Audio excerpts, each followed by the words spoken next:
Guys, so I got these LED solar vintage flame wall lights. These both come in the box. They were like front and back like this in this box here.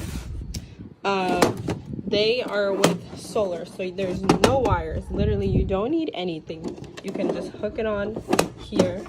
It charges for 5 hours and lasts 8 hours. It has this cool like a candlelight look to it, but it's not a real candlelight, so it'll like flicker throughout. I'm gonna set them up on a wall and show you what it looks like. Just use the sun to charge them. You can put them wherever you like, as long as it's in the sun, and you'll always have this pretty light. Let me put it up and show you. So this is what it looks like. This is what it looks like on fully, and this is the flame feature. And both of them are on the side of the garage.